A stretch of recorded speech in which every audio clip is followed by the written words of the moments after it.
Hey guys, tonight we're stepping into a world vastly different from your cozy modern digs. Imagine trudging through a chilly medieval stone manor, the air thick with a mix of wood smoke, damp wool, and, if you're unlucky, a whiff of something decidedly less pleasant. You're the man in charge here, but the household you oversee isn't a neat little nuclear family. Nope, you live with many women under the same creaking roof, which means the space is bustling, noisy, and full of intrigue. If you think you have commitment issues today, just wait, because juggling multiple wives in the Middle Ages is a whole other level of complexity, and spoiler alert, you probably won't survive this without losing your mind or at least your favorite tunic. So, before you get comfortable, take a moment to like the video and subscribe, but only if you genuinely enjoy what I do here. Also, do drop your location and local time in the comments, so I know who's joining this wild ride in real time. Now, dim the lights, maybe turn on a fan for that soft background hum, and let's ease into tonight's journey together. You wake in a large, drafty chamber with rough-hewn wooden beams above and a floor strewn with rushes. Fresh straw would have been a luxury reserved for winter or feasts. The room smells of dried herbs hanging from the rafters, mingled with the unmistakable aroma of last night's cooking, somewhere between burnt oats and stale ale. The morning light filters through small, leaded glass windows, casting jittery patterns onto the rough walls. Your household is already stirring. Footsteps echo in the hall, children chasing, servants whispering, and the familiar clatter of pots being prepared for breakfast. Your house, likely a manor or a sturdy farmstead, is more than just a home, it's a bustling mini-village under one roof. Living with multiple wives means sharing space with their maids, children, and the occasional visiting relative. Privacy? Ha! That's a modern luxury. The medieval home, especially one with many occupants, was a communal sphere where walls were thin, and secrets often weren't. You might be seated on a wooden bench beside a long table where your wives prepare for the day. The eldest wife eyes you sharply, while the younger ones exchange sly glances, each aware of her own place in the hierarchy, and each vying subtly for your favor. Your days begin early, usually with a frugal meal of pottage, a thick stew, bread, and watered ale. The clatter of knives scraping pottery and hushed prayers fill the air. Historians still argue whether polygamy was widespread or restricted to elite classes in certain regions. Some believe it was tolerated mostly in frontier areas or among nobility seeking alliances. However, what's clear is that managing such a household required diplomatic skill worthy of a medieval courtier. You note the sharp contrast between the external calm of your stone walls and the internal hustle of the many lives intertwined here. The soundscape shifts between the rhythmic pounding of laundry in the courtyard, a toddler's cry piercing through, and the distant bleating of livestock. It's a sensory overload of smells, sounds, and movement, where even the mundane act of walking from one room to another demands navigating a maze of bodies and intentions. The kitchen fire is your household's heart, where women orchestrate the day's sustenance. It's smoky, hot, and crowded, with pots bubbling over open flames. Occasionally, a cat darts between legs hoping for scraps, and you catch a faint whiff of burnt meat, a reminder that even the best cooks had their off days. One quirky tidbit is that in some medieval households, women might have worn simple noisemakers on their belts, small metal bells, to signal their movement or to ward off evil spirits. Imagine bumping into one of your wives, jingling like a walking jingle bell, while she glares at you for waking her before dawn. Despite the noise and chaos, there's an undeniable rhythm to your day, one dictated by the rising sun, the bells of the local church, and the constant hum of household activity. Your many wives each have their roles and niches, some overseeing the kitchen, others managing the children or tending to the garden. Their relationships are as complex as the architectural layout of your manor, with hidden corners and secret stairways often serving as meeting points for whispered conversations or covert alliances. In this medieval social web, your authority is both absolute and challenged. You are provider and judge, but also the source of endless tension. Your household is a microcosm of medieval society, where roles, duties, and hierarchies are sharply defined yet constantly negotiated. The women here are not merely passive companions but active players shaping the domestic politics that define your daily life. The reality check.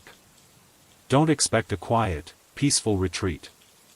The medieval multi-wife household is a lively, and sometimes volatile, organism, one that demands your constant attention, patience, and a well-timed joke or two, because without humor, surviving this would be near impossible. You've barely finished your morning porridge when the real challenge begins, managing the tangled web of relationships between your wives. It's not like modern-day sibling rivalry or spats over the TV remote. This is high-stakes diplomacy in a medieval palace of feelings. Each wife has her own personality, ambitions, and, let's be honest, her own idea of where she fits in your patchwork family, and keeping them all reasonably content is a full-time job that would humble even the most seasoned politician. You notice the eldest wife, usually regarded as the first lady of the household, commanding quiet respect from the others, but sometimes barely masking the simmering resentment she feels toward younger rivals. She's got the seniority and, likely, the most children, which in medieval society equated to power and influence. Then there's the ambitious second wife, fresh from a noble marriage alliance, who's eager to impress but struggles with the inevitable jealousy from the rest.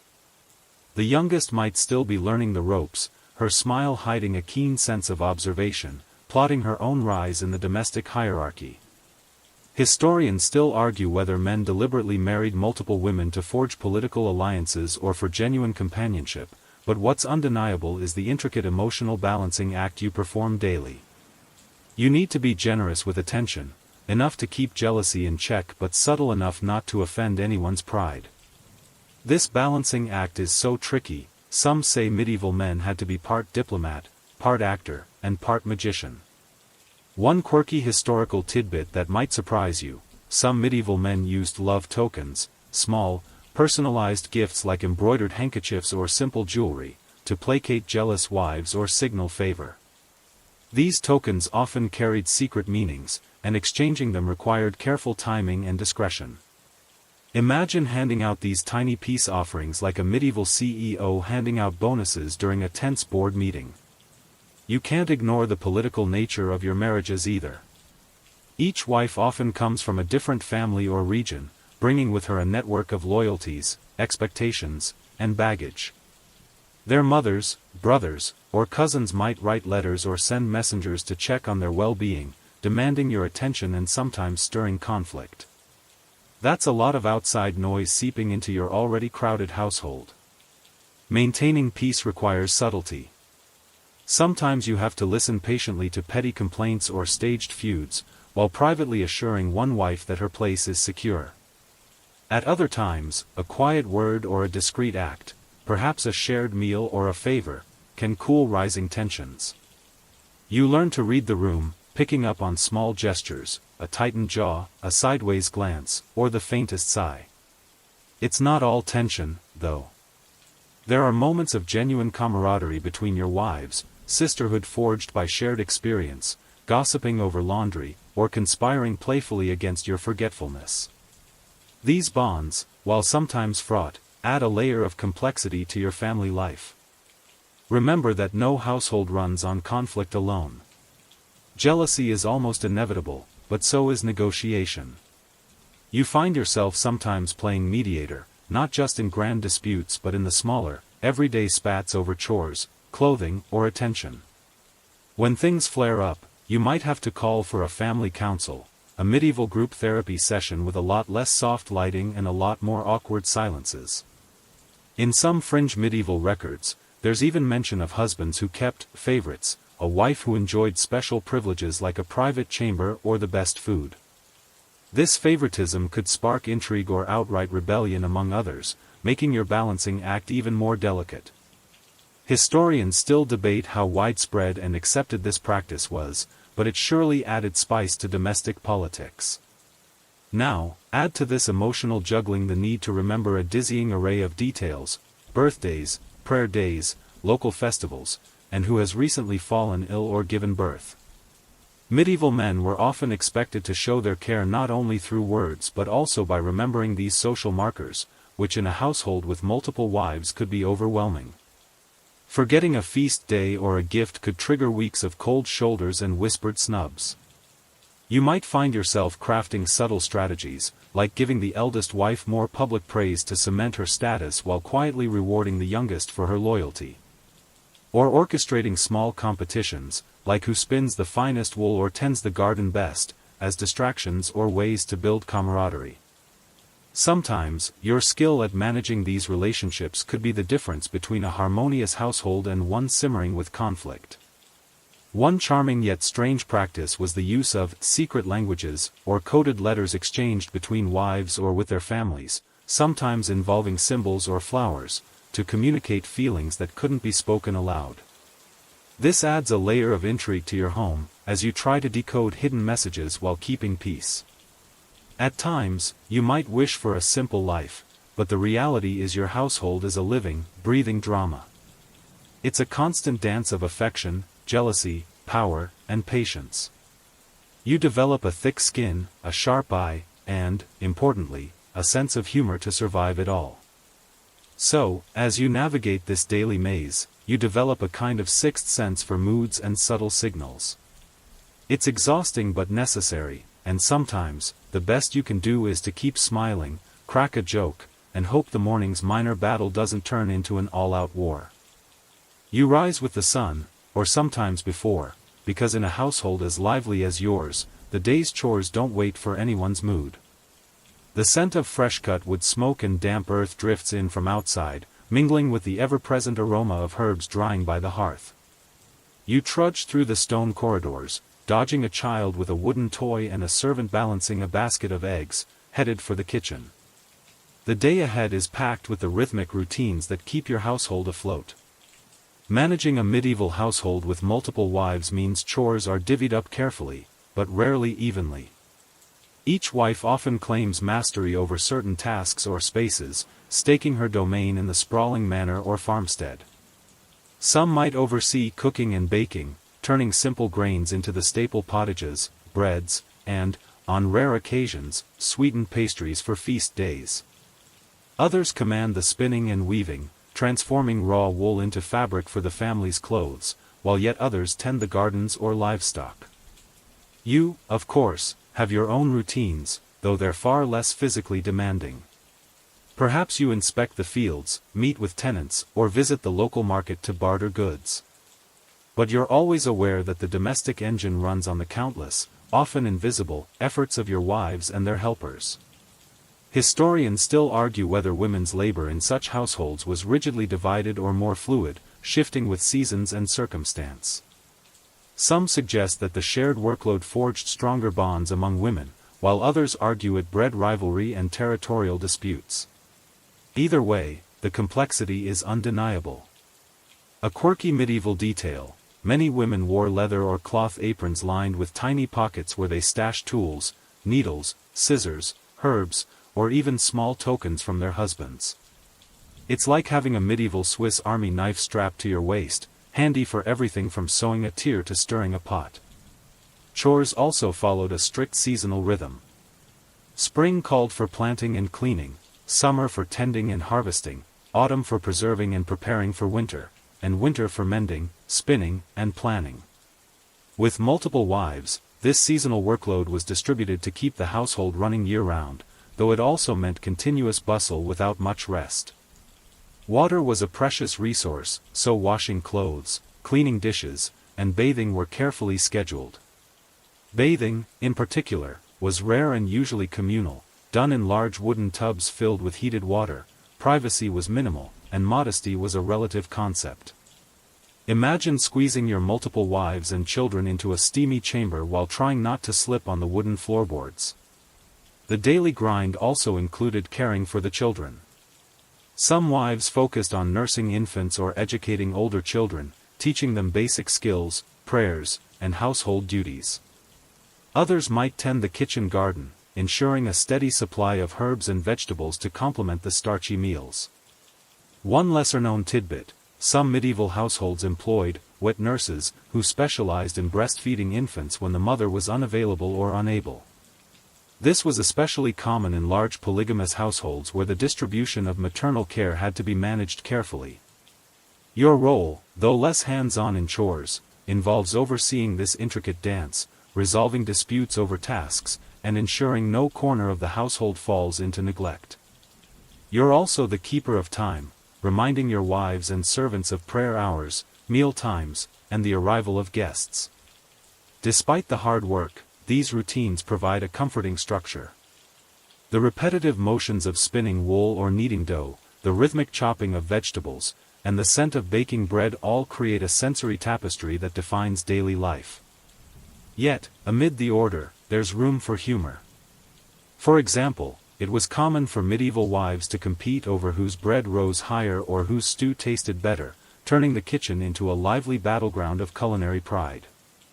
Occasionally, you might catch a wife sneaking extra honey to sweeten her dish, because a little indulgence went a long way in keeping spirits high. Another amusing fact, medieval women sometimes sang while working, using chants or simple melodies to pass the time during tedious chores like spinning or washing. This not only lifted spirits but helped coordinate group tasks, like synchronized beating of laundry on rocks by the river. The kitchen itself was a fascinating place, always hot, noisy, and filled with smoke from open hearths. Cooking meant constantly tending fires, grinding grains by hand, and improvising with whatever ingredients the season or your finances allowed. Your wives would exchange recipes, some passed down through generations, others adapted from neighboring regions, making your household a tiny culinary crossroads. In addition to food, the kitchen served as the hub for making household necessities, soaps, candles, herbal remedies, and even clothes mending. You might find one wife dipping beeswax for candles while another knits a woolen garment. This multitasking hub was the engine room of your home, buzzing with activity from dawn till dusk. You might also notice how the seasonal chores bring with them unexpected challenges. Winters are harsh and long, forcing everyone indoors where cramped conditions test patience and tempers. Your wives keep busy with mending clothes by candlelight, spinning wool, and preparing preserves. The smoke from hearth fires makes eyes water and coats everything with a layer of soot, but it's also the warmth you all cling to. On bitter nights, the household gathers near the fire, sharing stories or softly humming prayers to pass the time. Meanwhile, spring is a whirlwind of renewal and hope. Gardens must be cleared and replanted, seeds carefully nurtured, and livestock births tended. Your wives might wake before dawn to collect fresh eggs or milk goats, the smell of wet earth filling the air. It's also a time when tensions can flare as the workload ramps up, making your role as peacekeeper even more essential. Despite the toil, these cycles create a rhythm to your lives, a comforting pattern amidst the chaos. They mark the passage of time and tie your family to the land and community. Every chore, every meal, every folded cloth is a thread in the fabric holding your complex household together. So, as you trudge through the endless rounds of chores and care, you understand that these routines, while exhausting, form the backbone of your household survival and cohesion. Without this daily labor, your many wives and children would be lost to chaos, and your position as the household head would quickly unravel. You've already smelled the smoke from the kitchen hearth, but now it's time to dive deeper into the heart and stomach of your household, food and feasts. Feeding a medieval multi-wife household is a daily quest that teeters between survival and celebration, with plenty of practical hurdles and a dash of social theater thrown in. Imagine yourself as the captain of a constantly simmering cauldron of culinary chaos, where every meal is a test of logistics, diplomacy, and patience. Breakfast is humble, often leftovers, bread dipped in watered-down ale, or a simple pottage made from whatever grains or vegetables are on hand. But lunch and dinner carry more weight, not only in nutrition but in the household's social fabric. Your wives' reputations sometimes hinge on how well they manage their kitchens and the quality of food they provide. After all, food is a language of love and power, a daily reminder of your status and their place within the household. Cooking in medieval times wasn't as simple as following a recipe. The absence of precise measurements, modern ovens, or refrigerators meant that intuition, experience, and a bit of luck were critical. You might find your wives juggling fires in large stone hearths, turning spits, grinding grain by hand, and preserving food through salting, smoking, or pickling to stretch limited resources across the seasons. Smoke and soot are constant companions, coating everything in a thin layer of grit, but the smell of roasting meat or fresh bread more than makes up for it. Historians still argue whether grand medieval feasts reflected everyday life or were exaggerated displays of wealth and power. Regardless, in your household, occasional feasts serve important roles, celebrating religious holidays, sealing alliances, or simply showing your status in the village. These gatherings bring both pride and anxiety. Impressing guests is vital, but the preparation can bring your wives to the brink of exhaustion.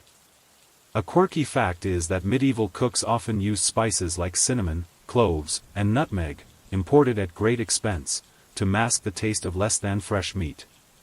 Your wives might sprinkle these precious powders generously, not just for flavor but also to impress guests. Imagine the aroma filling your halls, a potent blend of herbs, roasting meat, and smoky fires. These spices were symbols of wealth, and their use was carefully rationed. Feeding a large household isn't just about food, it's about managing scarcity and abundance.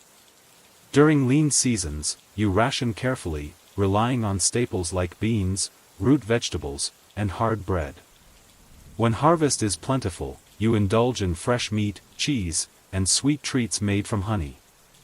The ebb and flow of the agricultural calendar directly shapes your family's diet, and every meal reflects the land's generosity or harshness.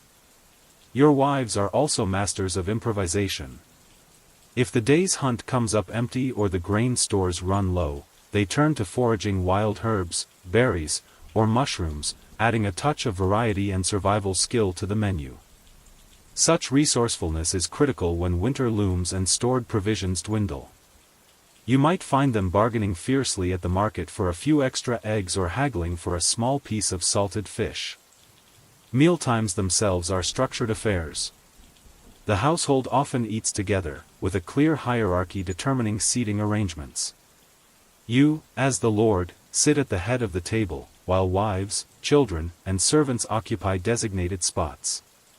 This seating chart reinforces social order and subtly communicates favor or status within the household. It's not uncommon for the youngest wife to get the coldest spot near the kitchen door, while the favored wife might enjoy a place closer to you. One fascinating tidbit: some medieval tables had communal trenchers, thick slices of stale bread used as plates that soaked up gravy and sauces. After the meal, these trenchers might be eaten by the poor or given to animals, minimizing waste. It's a reminder that nothing edible went unused, and the boundary between human and animal food was often porous. Feasts also included entertainment. Minstrels or jesters might perform, and your wives might engage in lively conversation or singing, turning meals into a centerpiece of social life. Even in a crowded household, these moments offer respite and connection. You may recall those times when your favorite wife stole the spotlight with a song or witty remark, earning appreciative glances and a subtle nod from you. Balancing the needs of multiple wives, children, and servants at every meal is no small feat. You learn to appreciate not only the food itself but the unseen labor of preparation and the subtle negotiations that keep everyone fed and reasonably satisfied. Sometimes, an overlooked pot of stew or a forgotten loaf sparks minor quarrels, nothing a well-timed joke or a hearty toast can't smooth over. One curious custom was the use of spiced Hippocras wine, a sweet, spicy drink favored at feasts. Your wives might prepare this carefully, blending wine with honey and spices, serving it in ornate cups to guests as a sign of hospitality and wealth. Imagine the warmth spreading through your chest on a cold night as the spiced wine does its work, easing tensions and lifting spirits. Managing leftovers was an art form. Meat scraps might be boiled down into broths or stews for the less privileged in the household, while stale bread found new life in pottages or as animal feed. Food waste was not tolerated, especially when your household depended on careful stewardship of every resource. Cooking fires required constant attention. Too hot and the stew burned, too low and food remained raw.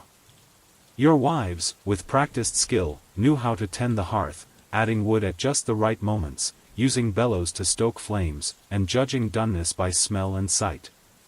Their expertise was a blend of tradition and hard-earned experience. The kitchen was also a social hub, where wives exchanged news, gossiped, and taught younger helpers the secrets of seasoning or preserving.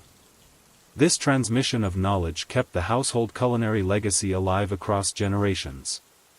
Despite all this, occasional mishaps were inevitable. Perhaps the ale was too sour, or the pie crust collapsed. You might catch your wives sharing an exasperated glance or stifling a laugh at such kitchen disasters.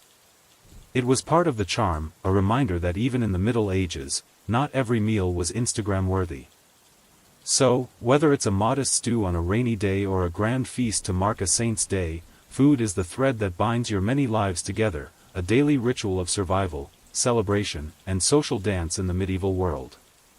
Historians still debate whether the abundance seen at noble feasts trickled down at all to common households like yours, or if it was purely a spectacle to dazzle and intimidate. Either way, your household's meals are a complex balancing act of flavor, function, and family dynamics. The day wears on, and soon you face one of the trickiest parts of managing your bustling household: sleeping arrangements. In a medieval home crowded with multiple wives, children, and servants, privacy is a rare luxury, often whispered about but seldom experienced. Your bedroom isn't a quiet sanctuary but more like a shared space where bodies, sounds, and secrets intertwine, creating a constant hum of life even after dusk. You navigate the dim corridors of your manor, stone walls cold to the touch, the lingering scent of hearth smoke mixing with the faint aroma of herbs drying by the window. Your sleeping chambers are multifunctional rooms, often serving as places for work, prayer, and rest. Thick woolen curtains or wooden screens attempt to carve out private corners for your wives, but these barriers are thin and frequently crossed. Historians still debate how common separate beds or chambers were in the Middle Ages. For many, one bed was shared, sometimes with spouses sleeping head to foot or side by side, and in a polygamous household, the logistics get even more complicated. Beds might be arranged end-to-end or stacked in tiers, like bunk beds centuries ahead of their time, to accommodate everyone. To combat the biting cold of stone floors and chilly nights, people often used bed warmers, metal pans filled with hot embers that were carefully slid under bedding to chase away the chill. Imagine yourself carrying one of these glowing pans, praying not to singe your clothes or wake a sleeping wife with a fiery surprise. Privacy in this context was minimal. The night brought not just sleep but social dynamics, whispered conversations, prayers, or even hushed plotting among your wives. Alliances could form in these dark hours, while rivalry sometimes deepened under the cover of darkness, making the bedroom as much a stage for politics as a place for rest. Sleeping arrangements reflected the household hierarchy. Your favored wife might enjoy the largest bed, closest to the warmth of the hearth, while others made do with smaller cots or shared mattresses. Children often slept in communal areas, sometimes near the fire for warmth, or crowded together for comfort. Personal habits like bathing and dressing were often done in the presence of others, with modesty balanced against necessity.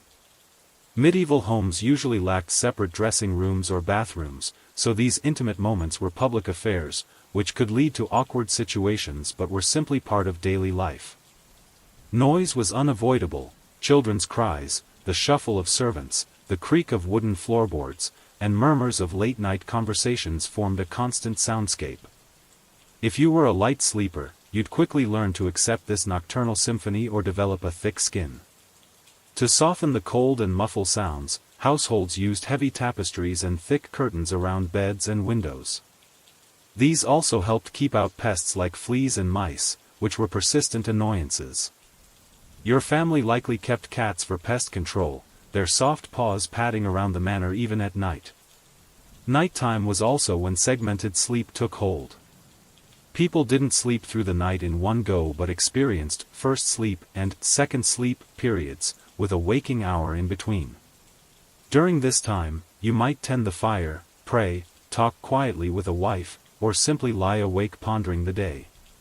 Your wives often used these quiet hours to share secrets, comfort each other, or plan for the household's future. These whispered exchanges strengthened bonds or sometimes fanned the flames of rivalry. Despite the crowding, the night was a time for connection. To stay warm, you and your wives piled woolen blankets, furs, and hand-woven textiles on your beds. Foot warmers, heated bricks wrapped in cloth, were passed around, a simple comfort against the biting cold of medieval winters. Despite the challenges, nighttime also offered moments of tenderness. In a household this full, brief instances of solitude or closeness were treasured. You might find yourself sharing a quiet conversation with a favored wife or enjoying the soft breathing of sleeping children nearby. Pests like rats and mice were uninvited nightly guests, scurrying through the walls or rafters. Their presence was a constant battle, fought with traps and feline guardians. Despite these nuisances, the household's pulse continued steadily through the night. So, as darkness envelopes your home, the manifold beds and blankets, the whispered voices, and the mingled scents of hearth and fabric create a rich tapestry of life. The night is crowded, noisy, and far from private, yet it weaves your many lives together, binding your household in shared rest and resilience. With dawn's first light filtering through narrow, leaded windows, you find yourself surrounded once again by the many children who are the living, breathing proof of your legacy. In a household crowded with multiple wives and offspring, the question of lineage is never far from your mind. Each child represents a fragile promise, a hope for the continuation of your name and your estate, but also a cause for anxiety, given the harsh realities of medieval life. The day begins with the cries of infants echoing through the stone halls and the patter of small feet as toddlers chase each other in a game you're too tired to join. Your wives rise early, preparing to tend not only their own children but often those of others in the household, sharing the exhausting labor of childcare. Breastfeeding is the most common source of infant nutrition, usually continuing for several years. However, in wealthier households such as yours, wet nurses are sometimes hired to provide relief to mothers, though this too can cause complicated emotions and rivalries. Historians still debate how resources and attention were allocated among children in polygamous households. Some argue that the firstborn sons received preferential treatment, securing inheritance rights and status, while others suggest a more equitable distribution of care and resources. Nevertheless, the social importance of producing male heirs cannot be overstated. Sons were seen as the ultimate guarantee of family continuity, responsible for carrying your name, inheriting your lands, and defending your honor. The importance of lineage is reflected in the rituals surrounding birth and childhood. One such ceremony is the churching of women after childbirth, a rite of purification and reintegration into community life.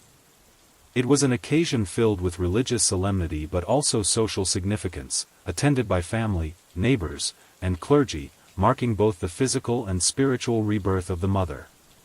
Tragically, child mortality was an ever-present specter in your household. Many infants and young children never survived beyond their first years, succumbing to diseases poorly understood and often untreatable in medieval medicine.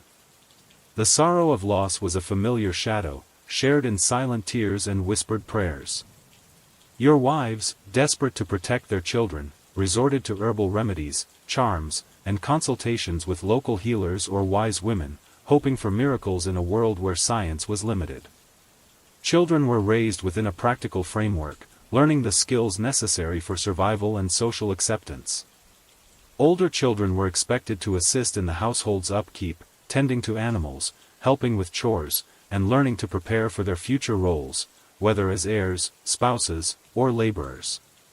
Religious instruction played a significant part, with memorization of prayers and catechisms woven into daily routines, instilling discipline and faith.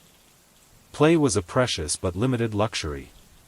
Toys were often handmade, wooden animals, rag dolls, or simple puzzles, and games served dual purposes, entertainment and education.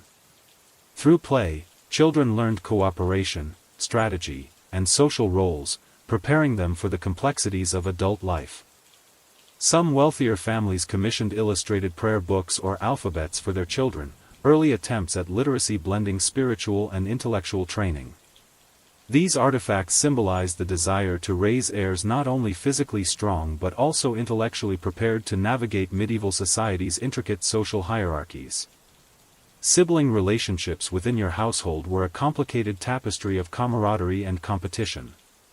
Rivalries for parental attention and future inheritance coexisted with bonds forged through shared experience and mutual dependence.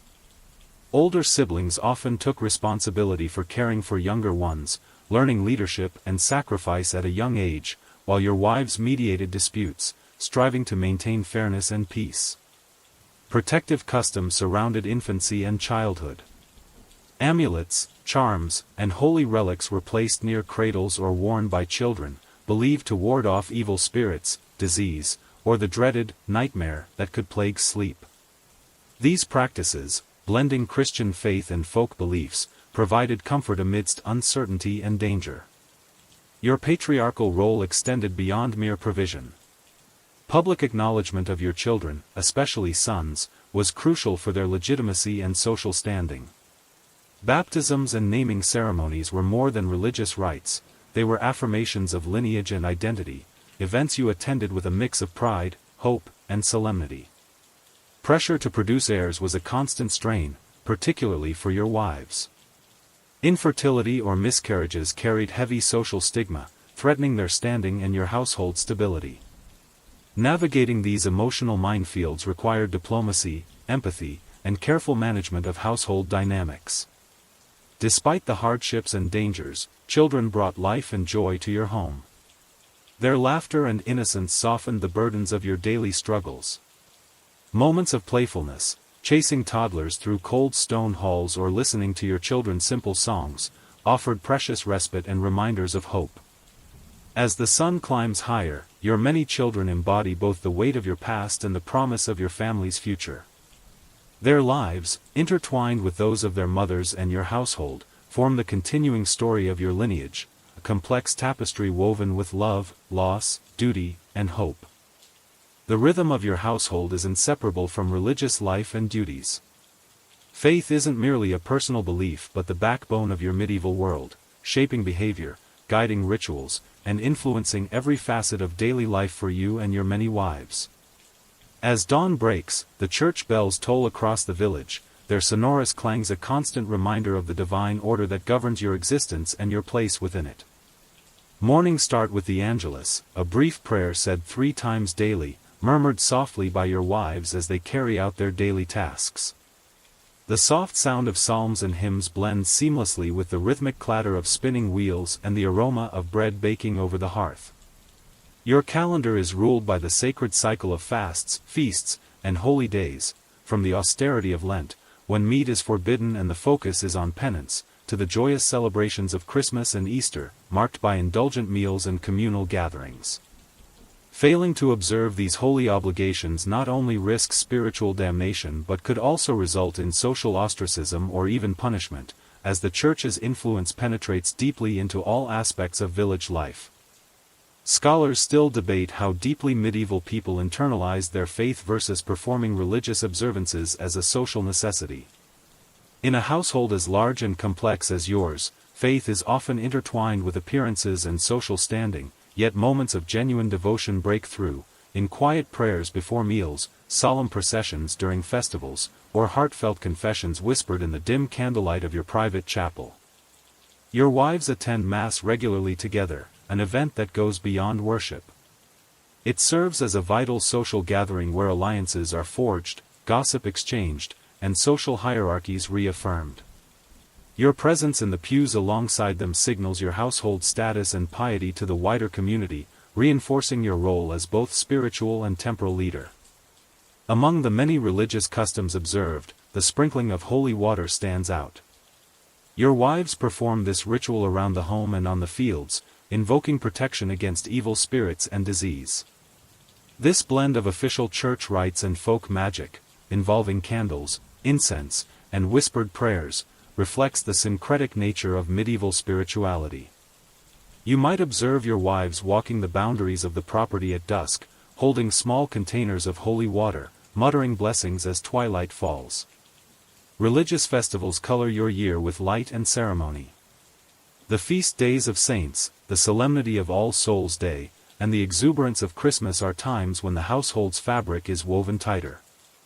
During these occasions, your family dons their finest attire, and the kitchen is transformed into a hive of activity, producing delicacies like honeyed cakes, spiced wines, and roasted meats. Your wives take pride in preparing these foods, understanding that the feasts are both spiritual observances and opportunities to display your family's wealth and generosity. Charitable acts are woven into the fabric of faith. Almsgiving is a duty your household upholds, distributing food, money, or clothing to the needy not only to earn divine favor but to maintain harmony within the community. Your wives organize these efforts, often encouraging the children to participate, teaching them that compassion is both a religious obligation and a social necessity. Church teachings deeply inform your household's moral code, especially concerning marriage, fidelity, and the roles assigned to men and women.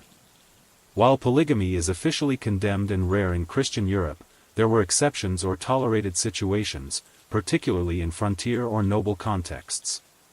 Your household must navigate these tensions carefully, maintaining appearances to avoid scandal or censure, while living the complex reality beneath. Regular confession and penance mark your life. You and your wives visit the local priest periodically, confessing sins, seeking absolution, and receiving guidance on living virtuously. These rituals not only provide spiritual cleansing but reinforce your place within the community's moral framework. Alongside Orthodox Christian practices, folk beliefs flourish in your home. Protective charms, amulets, and herbal remedies are common, coexisting with prayers and sacraments. The fear of curses, the evil eye, and malevolent spirits influences many daily decisions, from how you bless your fields at planting to rituals performed during childbirth or illness. In quieter moments, you find solace in prayer or meditation, seeking strength and wisdom to manage your complex family life. Whether your faith is deeply personal or partly pragmatic, it serves as an anchor amid chaos and uncertainty, guiding you through trials, joys, and the endless cycles of medieval existence. So as the church bells ring out once more, your household weaves faith into every moment, through ritual, community, and quiet devotion, carrying your many wives and children forward with hope, resilience, and shared purpose. Your household does not exist in isolation. Beyond the thick stone walls and roaring hearth fires lies the village, a lively microcosm teeming with neighbors, tradesmen, markets, and the rhythms of communal life. As the man with many wives, your social standing is an intricate balance of respect, envy, curiosity, and suspicion. You are not just a family patriarch but a figure woven into the delicate fabric of village politics, reputation, and social expectation. Each visit you make to the village market is both practical necessity and public declaration. The market square is alive with the vibrant chaos of merchants shouting prices, livestock bawling, children darting between stalls, and townsfolk engaged in animated bartering. Here, your family's reputation is as visible as the goods spread out on tables. Negotiating the price of sheep, acquiring spices, or securing freshly harvested grains requires not only business acumen but also social savvy. Your wife's presence or absence during these excursions adds another layer of social signaling, influencing how neighbors perceive your household standing and influence. Historians continue to debate the extent to which polygamy was accepted or frowned upon across medieval Europe. While noble families sometimes used multiple marriages to cement political alliances and secure wealth, in many rural villages such arrangements could provoke gossip, distrust, or outright hostility. Your household must navigate these complex social waters with care, balancing the expectations of the church, local custom, and your own familial ambitions. Community events such as harvest festivals, Saints' Day processions, and church gatherings punctuate village life and offer opportunities for social maneuvering. Your wives play essential roles at these occasions, engaging in conversations that weave gossip, alliance building, and status negotiation. Their conduct, speech, and even dress influence how your household is regarded, and skilled wives can secure valuable connections or diffuse potential rivalries. For example, a whispered compliment or a discreet favor might open doors to better trade deals or communal support in times of crisis. An important social custom that factors into your familial and public relationships is the giving of the morning gift. This gift, often given upon marriage or on special occasions, might be land, money, livestock, or other valuable possessions. It serves not only as a token of affection but as a public demonstration of commitment and status, reinforcing alliances between families and securing your wives' social positions. The value and symbolism of these gifts often ripple through the community, affecting how neighbors judge your household's prestige and stability. Beyond daily social interactions, your household's prominence grants you a quasi-official role in village governance. You are often called upon to mediate disputes over boundaries, debts, or inheritance, with your wisdom and fairness holding weight. Such responsibilities enhance your influence but also expose you to rivalries and criticism. How you navigate these challenges, whether with diplomacy, firmness, or cunning, shapes your reputation both inside and outside your home. Neighboring families' reactions to your polygamous household are mixed. Some regard your prosperity and bustling domestic life with admiration or envy, others harbor suspicion, spreading rumors or questioning the sustainability and morality of your lifestyle. You learn that social success requires constant cultivation of goodwill, tactful responses to gossip, and sometimes strategic generosity or displays of power to deter dissent. The village church stands at the heart of community life, both spiritually and socially. Your household's participation in religious rites, donations to church-building projects, and involvement in festivals publicly affirm your piety and social standing. Hosting church-related events, contributing to the upkeep of the sacred space, or supporting clergy can strengthen alliances and project moral authority. However, your role is not without its pressures. Rival families, shifting political alliances, and economic uncertainties demand your attention and leadership.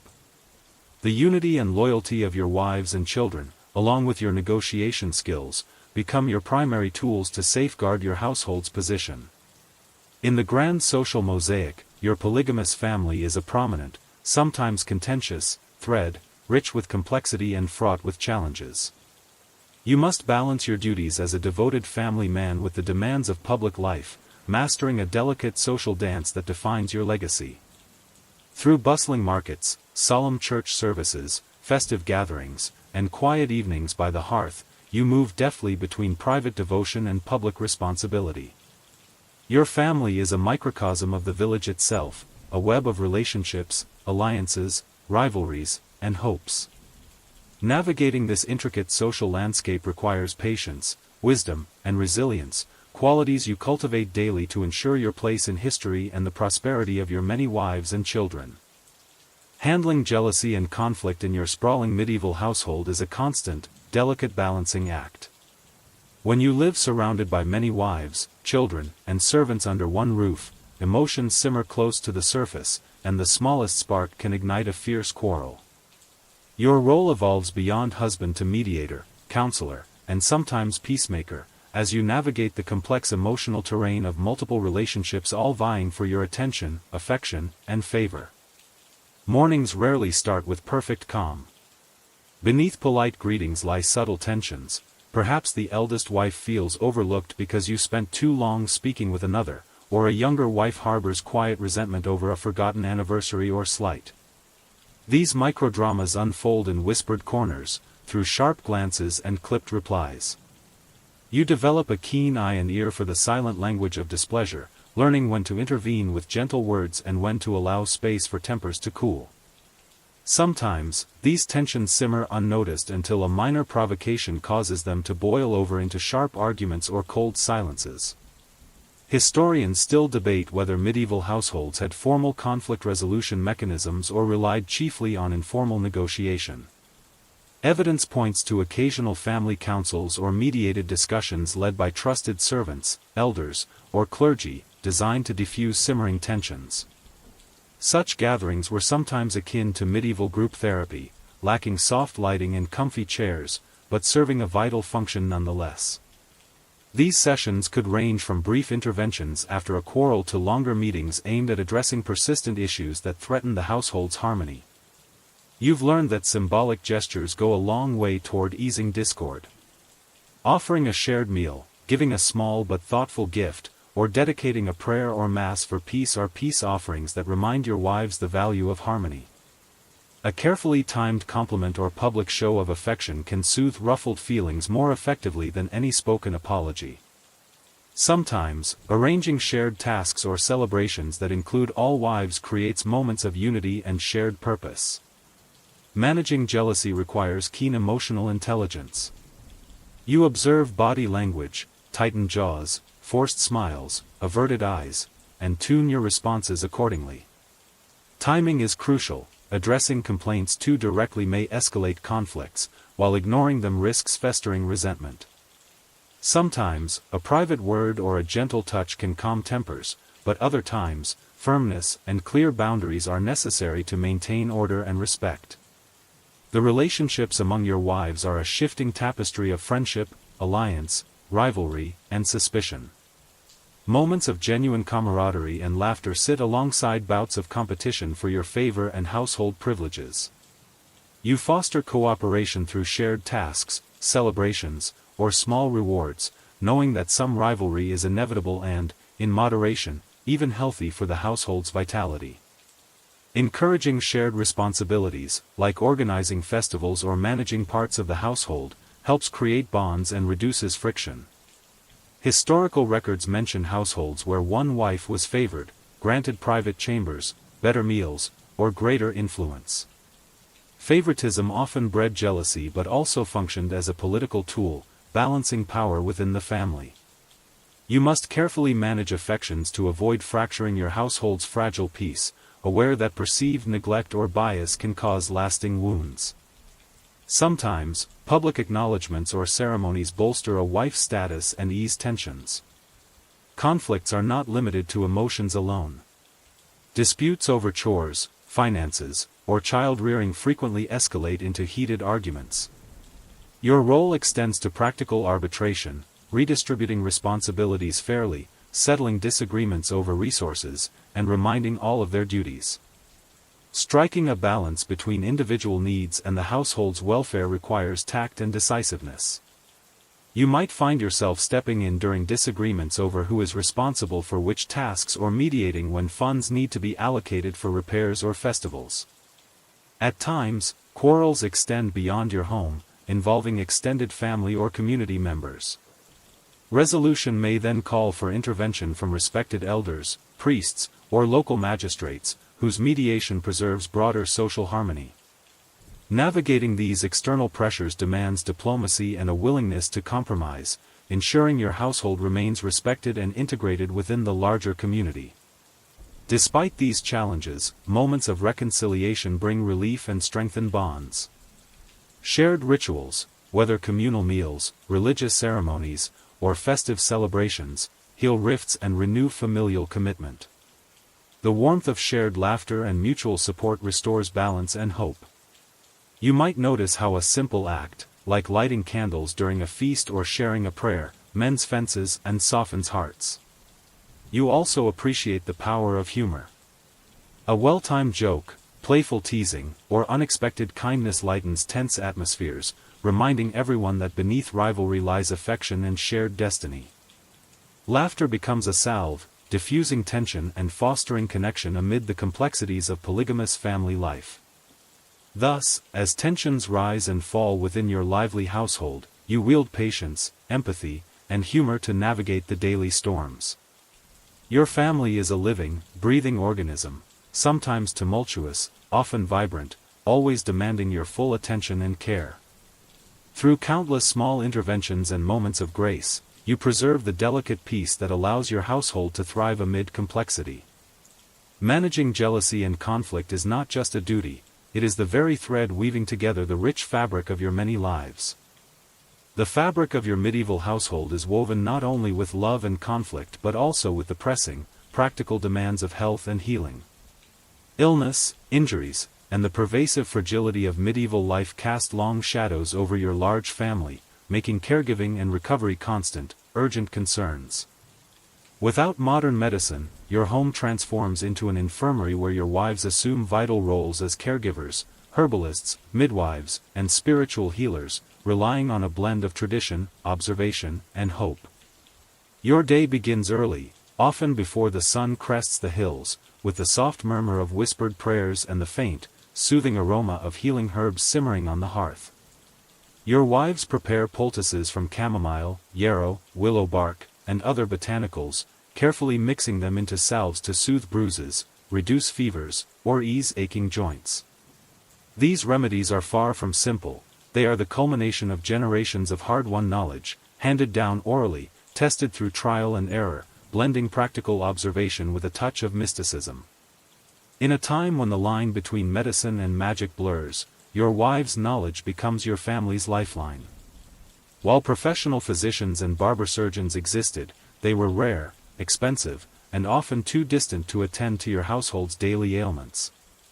Thus, the home's well-being depends heavily on your wife's skills and intuition. Historians continue to debate the extent of medieval medical knowledge and the division between formal and folk healing. Your experience confirms that, while physicians might have studied ancient texts, the practical healing, the tending of wounds, the curing of colds, the delivering of children, was often entrusted to women armed with herbs and prayers. One of the more curious and sometimes alarming medical practices you encounter is bloodletting, believed to restore the balance of bodily humors by releasing bad blood. Your wives sometimes assist visiting healers in performing this procedure, carefully using lancets or leeches. Though modern understanding deems this practice harmful, in your world it is a respected ritual, entwined with spiritual belief and empirical medicine. The threat of infectious diseases looms constantly. Smallpox, measles, influenza, and worse, the plague, can sweep through your household with devastating speed. Quarantining the sick is a near impossible task in crowded living quarters, so illnesses often spread unchecked. Your wives respond by burning aromatic herbs, smudging rooms with sage and rosemary, and hanging protective charms near beds. These rituals blend folk superstition and Christian faith, embodying your household's desperate fight against invisible enemies. Childbirth remains the most perilous ordeal for your wives. Acting as midwives to one another, they face the pain, danger, and uncertainty of labor without the comforts of modern medicine. Complications are frequent, and sometimes despite all efforts and prayers, tragedy strikes. A successful birth is celebrated with joyous feasting and communal prayers, a loss is mourned deeply, its shadow lingering over your home. Your role in health matters extends beyond organization to active decision-making. Coordinating rest, nutrition, and caregiving schedules falls to you, as does choosing when to seek help from itinerant healers or apothecaries. These travelers bring mysterious remedies, potions concocted from exotic herbs, minerals, and incantations, their presence a mixture of hope and apprehension. Hygiene practices, though rudimentary by later standards, are crucial. Your wives enforce sweeping of floors, washing of linens, and regular bathing, which, though infrequent, is an occasion often held outdoors during warmer months. Cleanliness is seen not only as practical defense against illness but also as a spiritual safeguard, a way to keep evil forces at bay. Pests such as fleas, lice, rats, and mice are unrelenting foes. Your household keeps cats as beloved companions and essential hunters, their soft paws stalking unwanted vermin. Herbs like lavender, wormwood, and pennyroyal are strewn across floors and woven into bedding, their scents both pleasant and protective. Despite these daily battles with sickness, injury, and discomfort, moments of recovery bring profound relief and joy. Watching a child take their first steps after illness or celebrating a wife's return to health are treasured occasions for shared gratitude and sometimes communal festivity. In this ongoing cycle of care, healing, and hope, your household's rituals form a tapestry rich with tradition, faith, and practical wisdom. They sustain your family through the ever-present uncertainties of medieval life, nurturing the resilience needed to greet each new dawn with courage and determination. In the sprawling expanse of your medieval household, managing labor is not merely a matter of assigning tasks, it is an intricate, ongoing negotiation, a delicate balance of power, skill, and emotion. With many wives, children, and servants all contributing to the complex daily rhythm, you find yourself at the center of a vibrant, sometimes chaotic ecosystem that demands your constant attention and leadership.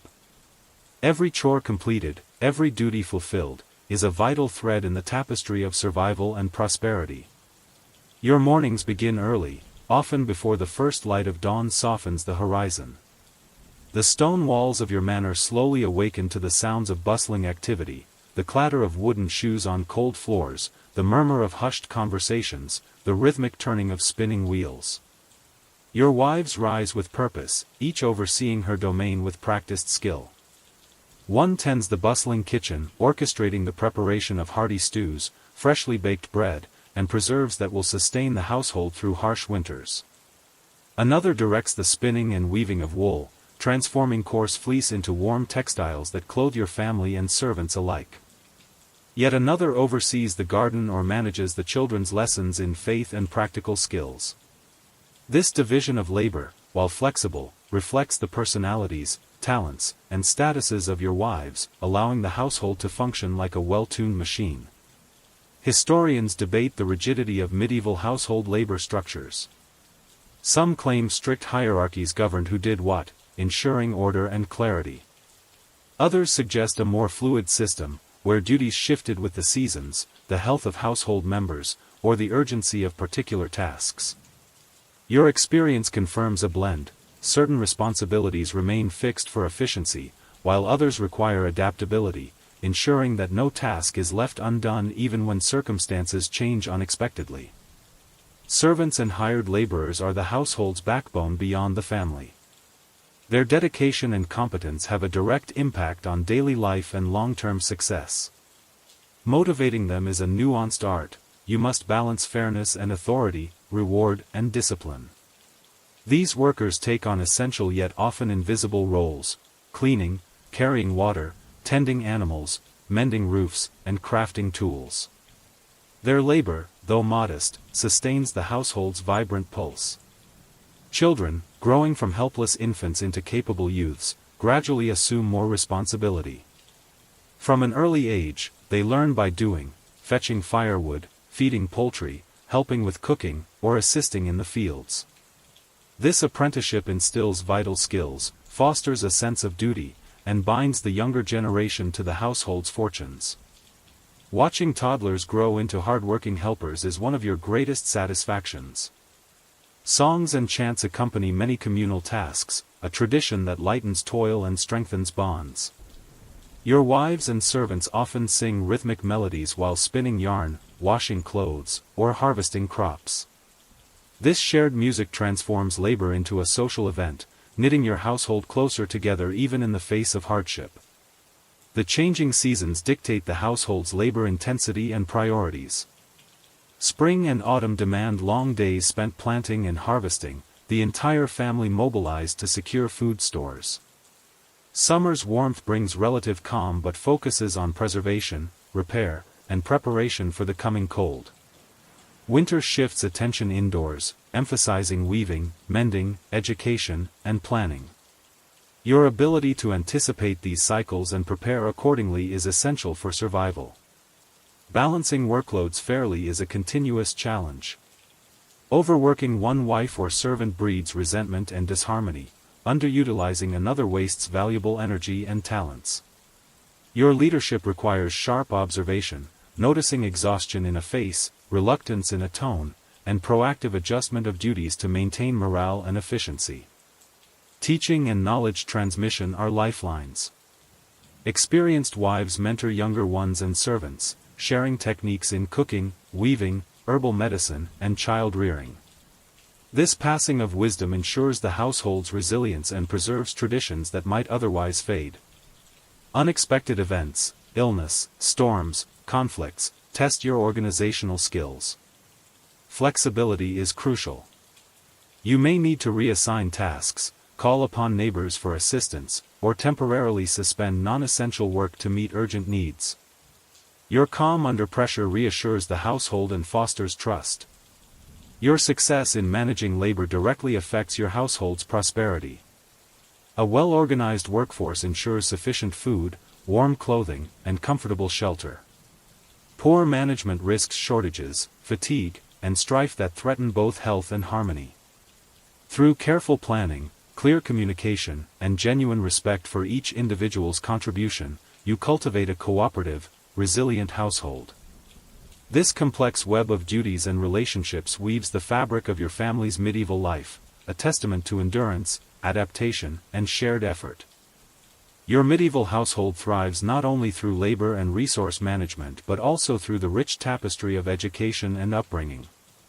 Raising your many children amid the bustle of a large family requires patience, wisdom, and intentional guidance, as you prepare them to inherit not just your lands but also the values, skills, and responsibilities essential for sustaining your lineage.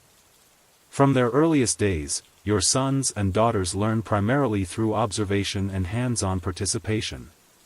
The lessons they absorb are not confined to classrooms but woven into the fabric of daily life. They help tend the animals, assist in the kitchen, gather herbs from the garden, and participate in household rituals. Each activity is an opportunity to develop practical skills, understand social roles, and grasp the rhythms of medieval life. While formal schooling was a luxury afforded mostly by the nobility, you ensure your heirs gain basic literacy and numeracy necessary to manage estates, correspond with neighbors or officials, and keep financial accounts. Your wives take charge of this education, teaching the alphabet, religious texts, and moral principles through a combination of oral instruction, memorization, and illustrated prayer books. These books, often beautifully decorated, serve both as educational tools and objects of spiritual devotion. Scholars still debate how widespread literacy truly was in medieval villages, but your household's emphasis on education reflects a forward-thinking approach to securing your family's future. You understand that even rudimentary reading and writing skills can empower your children to navigate the complexities of local governance, trade, and legal matters. The social dynamics of your large household also play a vital role in your children's upbringing. Siblings learn cooperation, negotiation, and the sometimes challenging art of sharing space and resources.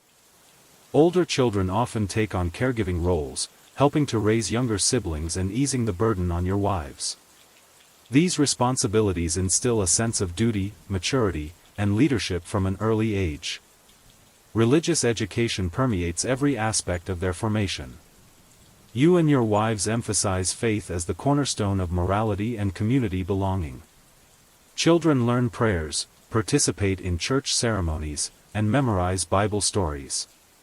This spiritual foundation not only guides personal conduct but also connects them with the broader village community, reinforcing their identity as faithful members of Christendom.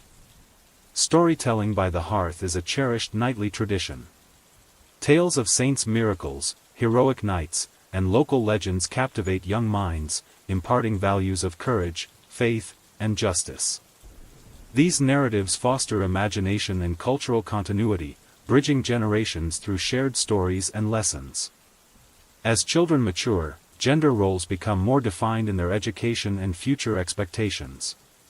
Sons train in skills necessary for managing lands, defending the household, or pursuing crafts and trade.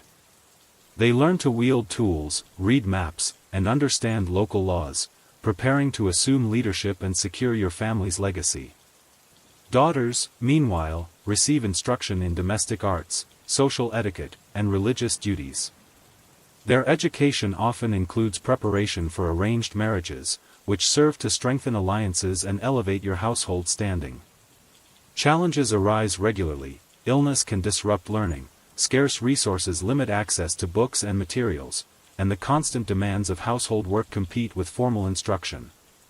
Yet, your household's commitment to education persists, recognizing its crucial role in empowerment and survival. You also emphasize virtues such as resilience, humility, loyalty, and wisdom, recognizing that medieval life is fraught with hardship and uncertainty. Discipline balances affection, ensuring your children grow into responsible, capable adults who can maintain and enhance your family's stature. The education you provide extends beyond knowledge and skills; it shapes character and instills a sense of belonging. Your children's development is a careful blend of tradition, faith, and practical experience, preparing them to navigate the complex social and economic landscape of the medieval world.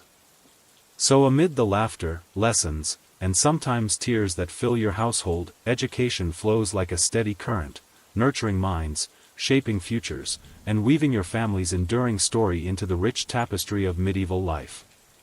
The bonds of marriage and family are the very foundation of your sprawling medieval household, intricately weaving together the lives of your many wives, children, and extended kin into a vast and complex web of loyalty, love, duty, and sometimes tension. In this world, marriage transcends a mere private contract.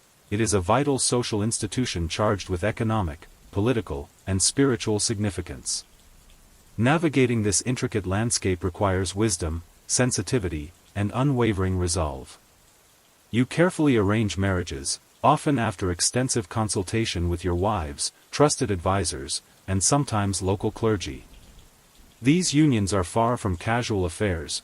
They are strategic alliances designed to strengthen your household's position within the village and beyond. They create bonds with neighboring families, secure peace, or open doors to trade and political favors. Your daughters, especially, hold an important role in this strategy. Offered as brides, they become living pledges binding your family to influential neighbors or distant kin. Negotiations around dowries, land transfers, and mutual obligations form the backbone of these agreements, underscoring the profound weight marriage carries in your medieval world.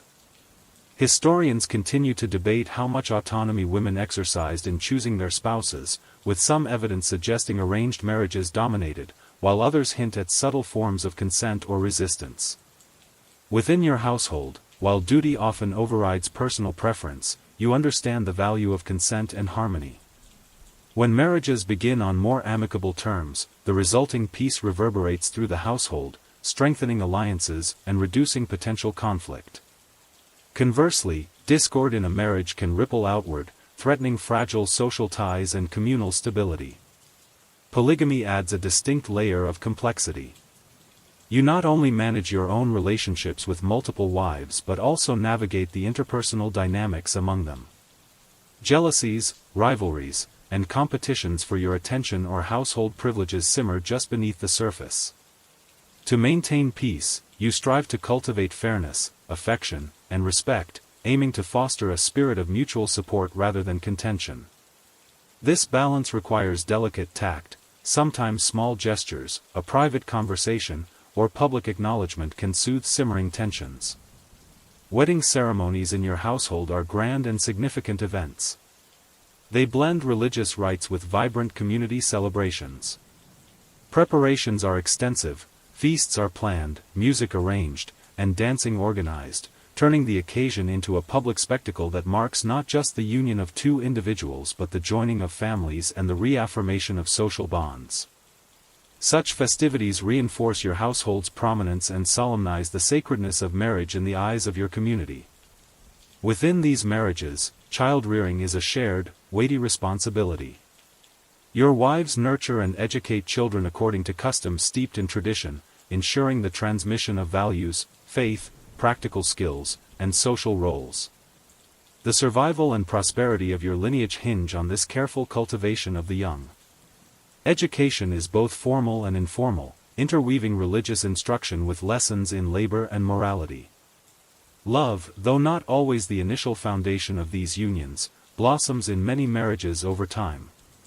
Shared moments of tenderness, laughter, and companionship enrich daily life, offering respite from the demands of managing a large, polygamous family. Such emotional bonds soften the inherent challenges and foster resilience. Yet the path of marriage is often fraught with hardship. Infertility, miscarriages, childbirth complications, and illness cast long shadows over households like yours. These trials strain relationships and social standing alike. You endeavor to support your wives through such difficulties with empathy and patience, recognizing the heavy toll these struggles take on body and spirit. The legacy of your household ultimately rests on these marital bonds. Your leadership in forging, maintaining, and honoring them shapes not only the present harmony but the future prosperity of your family. Navigating this delicate dance requires constant attention, a keen understanding of human nature, and unwavering commitment. Thus, as marriages unite and families grow within your home, your household's intricate web of relationships continues to evolve, anchored by duty, enriched by love, and propelled by the hope for lasting peace, strength, and prosperity across generations.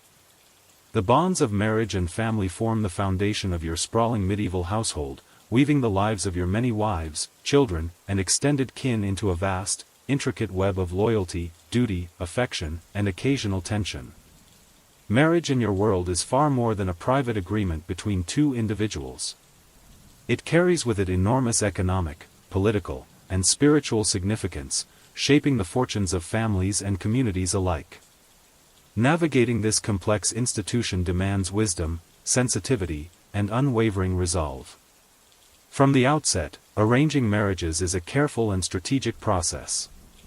It is not left to chance or romance, but often involves lengthy consultation with your wives, trusted advisors, and local clergy. The unions you forge serve as alliances, strengthening your household standing within the village and far beyond. Your daughters, in particular, are pivotal in this strategy. Offered as brides, they become living pledges, binding your family to influential neighbors, distant kin, or even more powerful lords.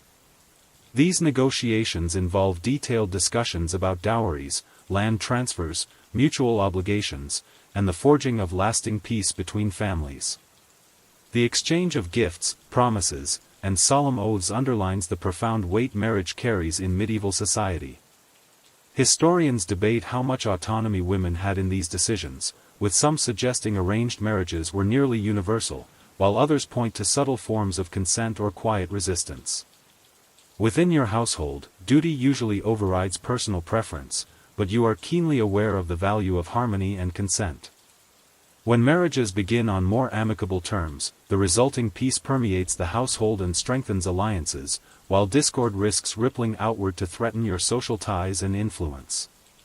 Polygamy adds layers of complexity to these dynamics.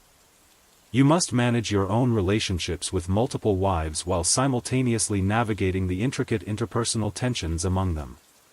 Jealousies and rivalries simmer beneath the surface, fueled by competition for your favor, attention, and the privileges each wife holds within the household. You strive to maintain a balance of fairness, affection, and respect, fostering a spirit of mutual support rather than conflict. Small gestures, private conversations, and public acknowledgments become essential tools for easing tensions and keeping peace. Wedding ceremonies within your household are grand affairs, blending religious solemnity with vibrant communal celebrations. Preparations span weeks, involving feasts, music, dancing, and elaborate decorations.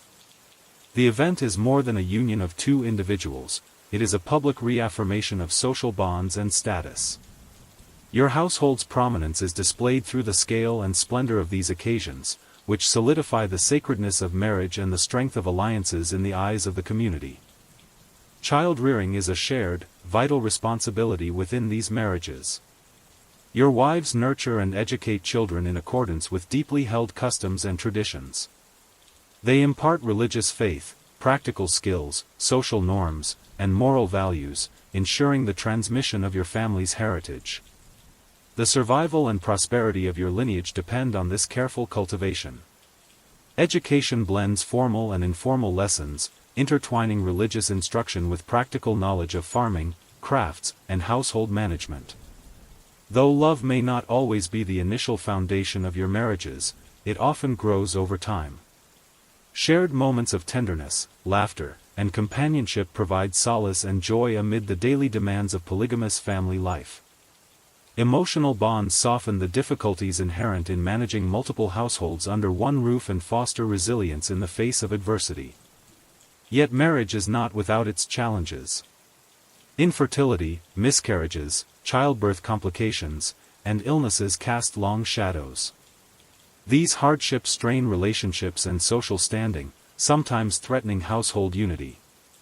You offer support with patience and empathy, understanding the physical and emotional toll these trials impose on your wives. Your household's legacy ultimately rests on these marital bonds. Your leadership in forging, maintaining, and honoring them shapes not only your family's current harmony but its future strength and prosperity. Navigating this delicate dance requires constant vigilance, a deep understanding of human nature, and unwavering commitment. As marriages unite and families grow within your home, your household's complex web of relationships continues to evolve, anchored by duty, enriched by love, and propelled by hope for enduring peace, power, and prosperity across generations. In the vibrant tapestry of your medieval household, clothing and appearance play a critical role, not merely as daily necessities but as powerful symbols of status, identity, and social ambition. How you dress yourself and your many wives sends clear messages to neighbors, visitors, and even rivals. Fashion becomes a language, articulating wealth, piety, and position within the intricate hierarchy of your world. Dressing in medieval times is a carefully managed affair, blending practicality with symbolism. The fabrics you wear, wool, linen, silk, or even imported velvet, speak volumes about your household's prosperity. Coarser materials like rough-spun wool and homespun linen suit everyday labor, but when you present yourself in fine cloth adorned with embroidery, fur trims, or jeweled clasps, you assert your prominence. Your wives' attire follows similar rules, their gowns, veils, and accessories marking their roles and ranking within your household and the wider community. Historians still debate how much fashion in the Middle Ages reflected personal taste versus strict social codes. Yet, it's clear that colors, cuts, and embellishments were regulated by sumptuary laws, rules controlling who could wear what, reinforcing social boundaries. For you, navigating these regulations is both a necessity and an opportunity, balancing displays of wealth with respect for local customs. Dressing yourself is a ritual in itself. Layers of tunics, hose, cloaks, and hoods are donned with care, each garment serving both function and status. Rich dyes, deep blues, reds, and purples, are prized, their cost a sign of luxury. Furs like sable or ermine trim your cloaks, signaling nobility or affluence. Your shoes, often sturdy leather, may be embellished for formal occasions, completing the picture of a man of standing. Your wives' wardrobes are equally significant. Their dresses often feature fitted bodices, flowing skirts, and long sleeves, sometimes layered with surcoats or mantles. Veils and wimples cover hair, symbolizing modesty and marital status, while brooches or necklaces display family heraldry or piety. The richness of their garments reflects both your household's wealth and their individual importance. Color plays a critical role in medieval clothing symbolism. Vibrant hues like scarlet or royal blue denote power and wealth, while more subdued tones suggest modesty or mourning. Your household uses these color cues deliberately, to impress guests, signal festive occasions, or mark seasons and statuses. Maintaining clothing is labor-intensive. Your wives and servants spin wool and flax, weave cloth, sew garments, and repair wear and tear. Embroidery, an art form often practiced by women, adds personal and symbolic touches, patterns invoking religious motifs, family emblems, or regional styles. Fashion also functions as a tool of social negotiation. Dressing well can open doors at court, strengthen alliances, or deter rivals. Conversely, appearing too ostentatious risks envy or accusations of vanity. Your household navigates these nuances carefully, balancing display with decorum. Children's clothing follows similar principles but is adapted for growth and activity. Younger children wear simple tunics and linen, while older boys and girls begin adopting more adult styles, marking their transition into social roles. Special occasions, weddings, festivals, religious holidays, call for finery. Your family dons the best garments, often newly made or specially adorned, reflecting joy and status. Such displays reaffirm your household's place in the social order and celebrate collective identity. Footwear, hats, and accessories further articulate status. Pointed shoes called polaines or elaborate headpieces distinguish your household members, sometimes becoming fashion statements or symbols of allegiance. Travel and trade influence fashion as well. Imported fabrics, dyes, and styles from distant lands, Italy, the Middle East, or the Baltic, filter into your wardrobe, signaling cosmopolitan connections and wealth. Ultimately, clothing and appearance in your household are far more than mere coverings. They are expressions of identity, power, faith, and family pride. Every stitch, color, and accessory tells a story of who you are and where you stand in the medieval world. So, as you dress yourself and your wives each day, you engage in a ritual of self-definition and social dialogue, asserting your household's place in a world where appearance is often as vital as action. Travel and visitors are integral, yet challenging, aspects of life for your large medieval household. Whether journeying across the countryside or welcoming guests into your home, managing the movement and hospitality of so many family members is a complex affair. The stakes are high. Travel can bring opportunity or danger, while visitors can forge alliances or sow discord. Balancing these dynamics requires planning, vigilance, and social savvy. Preparing for travel with your multiple wives, children, and servants is an enormous task. Roads in the medieval world are rough, often little more than dirt tracks winding through forests, fields, and hills. Journeys that take hours by modern standards stretch over days or weeks. You must gather supplies, salted meats, hard bread, dried fruits, fresh water, enough to sustain the whole party. Each person's needs, from infants to elders, must be accounted for, and the weight and volume of provisions carefully packed onto carts and pack animals. Travel is slow and arduous. Your caravan moves at the pace of the slowest traveler, often dictated by young children or the infirm. Muddy paths, swollen rivers, and treacherous terrain frequently delay progress. Weather is unpredictable. Summer heat, autumn rains, or early frosts can sap morale and health. Maintaining physical endurance and morale on the road is a daily challenge. Security is a paramount concern. Bandits, thieves, and even hostile neighbors lurk along roads and in villages. Traveling in a large group provides some protection, but also draws attention. You employ guards, trusted servants or hired fighters, to patrol the caravan's perimeter and scout ahead. Vigilance during campsites is strict. Watches are set to guard against night attacks. Trust in your retainers and your own judgment can mean the difference between safe passage and disaster. Overnight accommodations vary widely. Inns and hostels, often cramped and unhygienic, may struggle to house your entire group. In rural areas, you may rely on monasteries or the hospitality of friendly lords, who offer shelter but expect gifts or favors in return. Sometimes, you camp in the open, erecting tents and fires, exposing your family to the elements and wildlife. Travel takes a psychological toll. Your wives may feel anxious or confined, children become restless or ill. The constant motion, limited privacy, and unfamiliar surroundings challenge patience and health. Your leadership is vital in calming fears, organizing routines, and tending to the vulnerable. Small comforts, a familiar meal, a song, a moment of rest, become lifelines. Visits to relatives, allies, or local lords serve crucial social functions.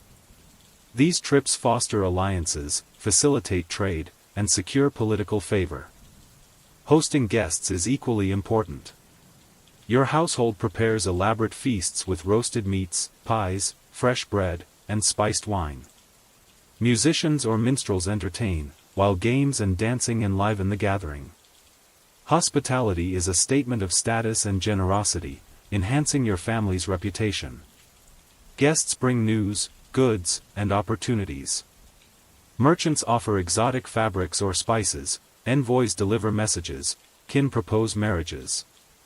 Yet visitors can also introduce challenges. Spies, rivals, or disgruntled neighbors might exploit hospitality to gather intelligence or spread rumors. Discretion and keen observation protect your household from such threats. Children and servants experience travel and visitors differently. Youngsters are curious but vulnerable, needing extra care and protection. Servants shoulder heavy workloads, managing logistics, cooking, and care. Wives coordinate efforts, supporting each other and maintaining order amid upheaval.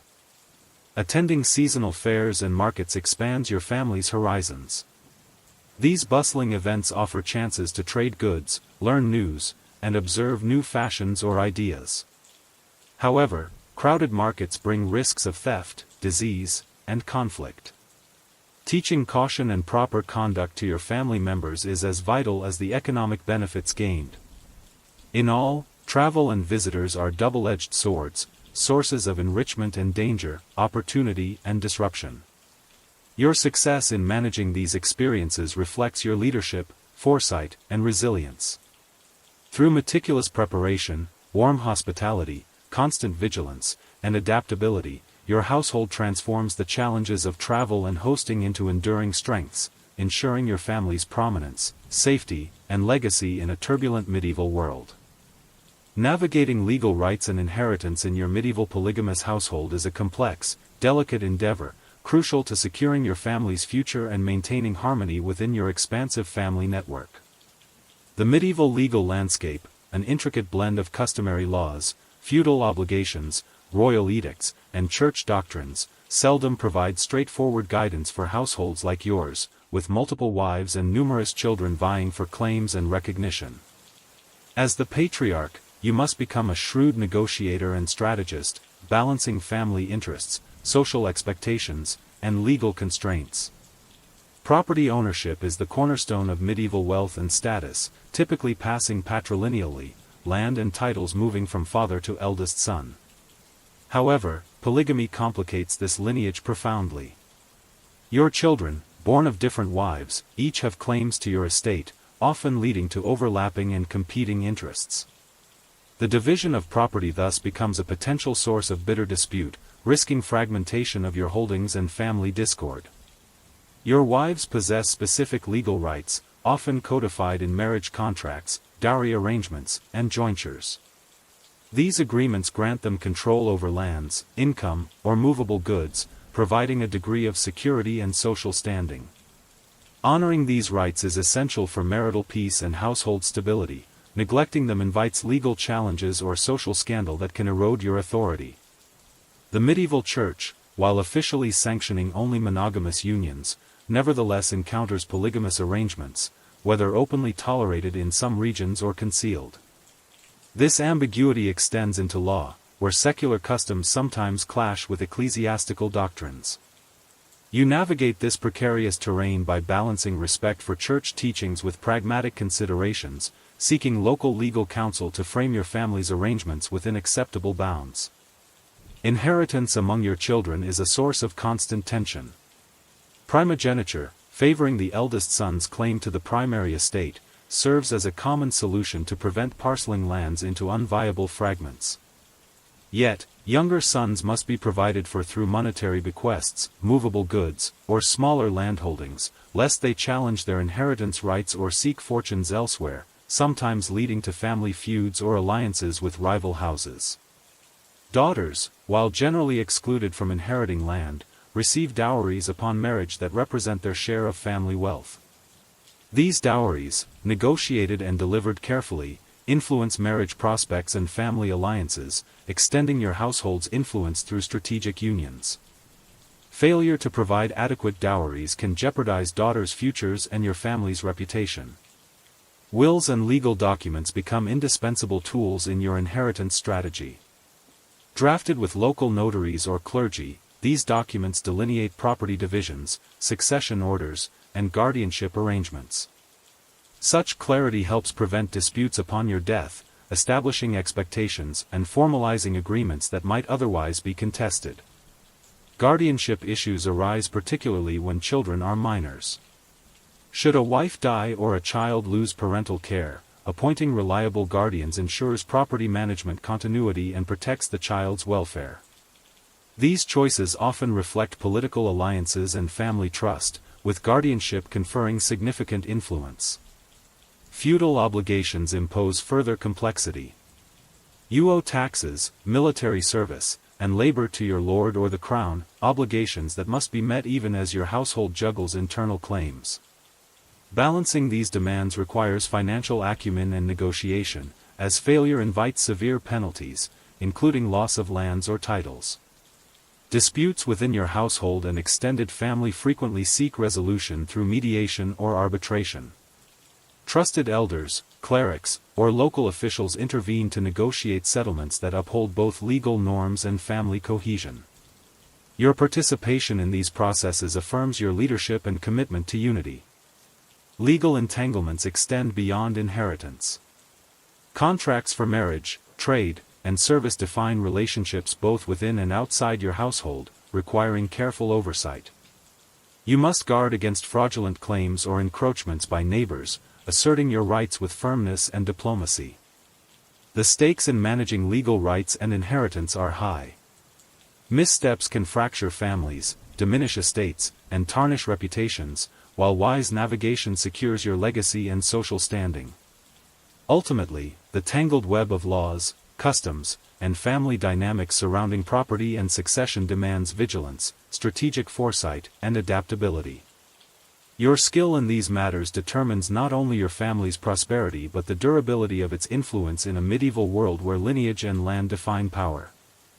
In your sprawling medieval household, legacy is much more than mere land, wealth, or titles. It is the stories, legends, and histories carefully crafted and preserved to bind your family across generations.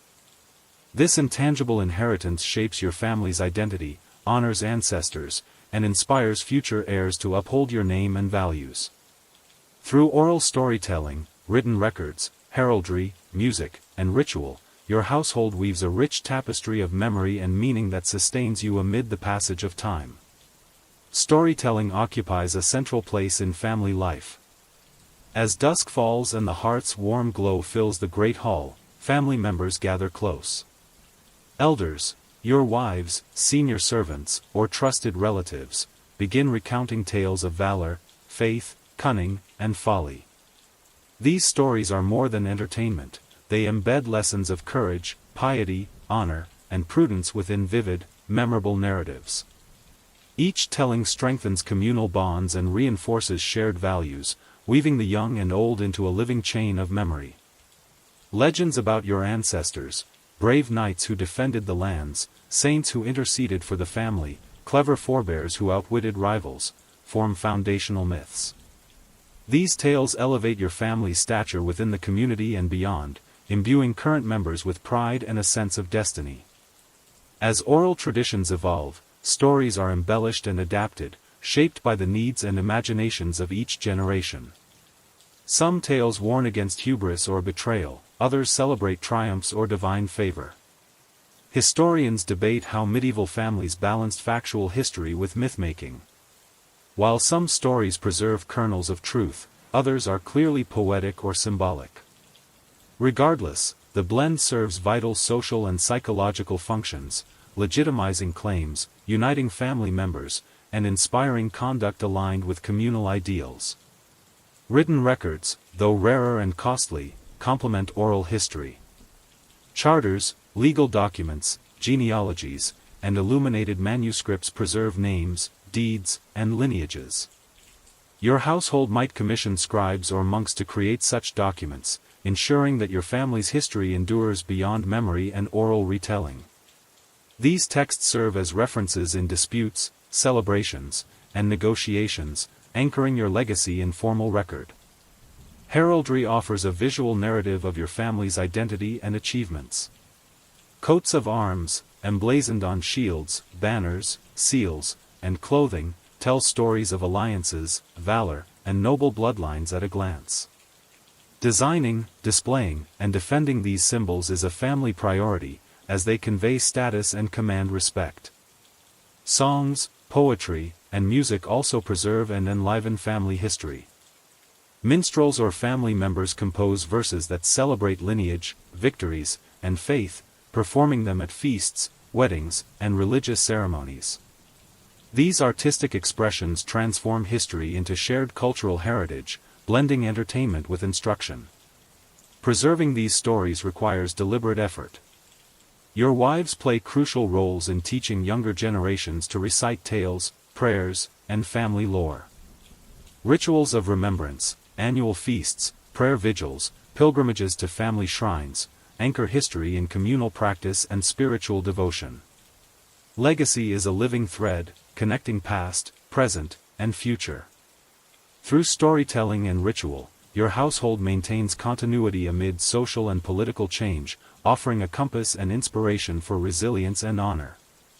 In moments of hardship or triumph, these stories remind family members of their place in an enduring tradition, instilling hope and purpose. They serve as moral guides, cautionary tales, and celebrations of identity.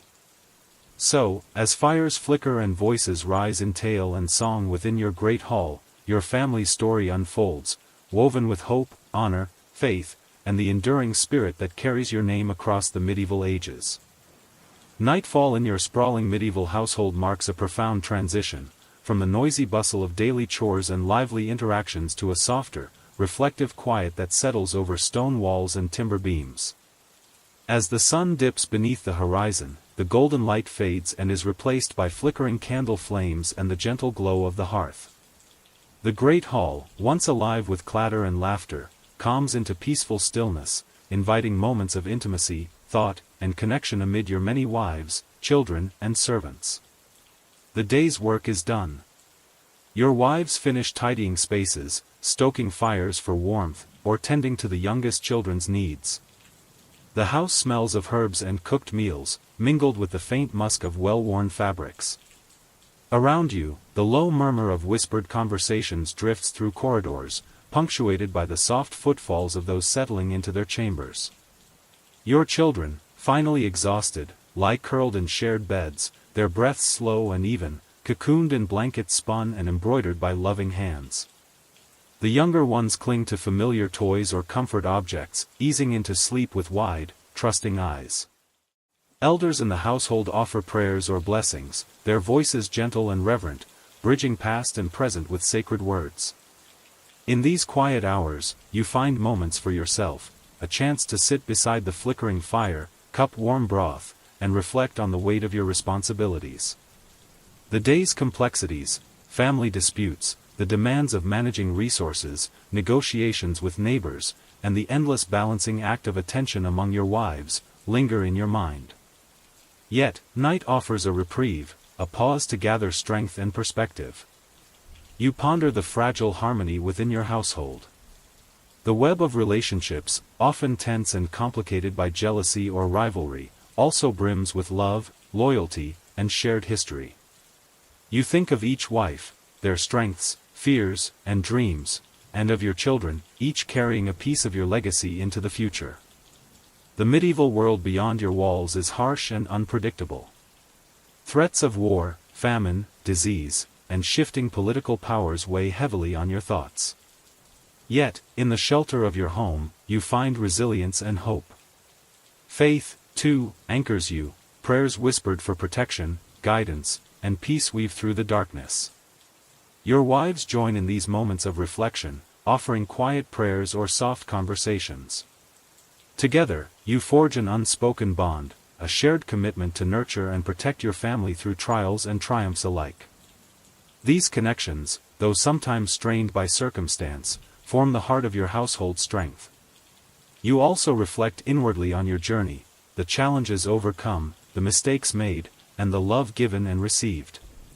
The legacy you aspire to build is not only material but moral and spiritual. You envision a family remembered for unity, faith, and perseverance, its story passed down through generations. As the night deepens, the sounds of the household fade to near silence. Candle flames flicker low, shadows stretch and merge, and the world narrows to the intimate circle of your family. Sleep beckons, a sacred renewal for body and spirit, preparing you to face another day. In this twilight hour, you feel the weight of history and hope intertwined. Nightfall is not simply an ending but a sacred pause, a time to gather strength, reaffirm bonds, and embrace your place in the unending flow of time. Within the walls of your home, surrounded by loved ones and the echoes of generations past, you find peace amid complexity and purpose amid uncertainty. You rest, carrying with you the quiet assurance that your family's story, woven with care and courage, will endure. Sweet dreams.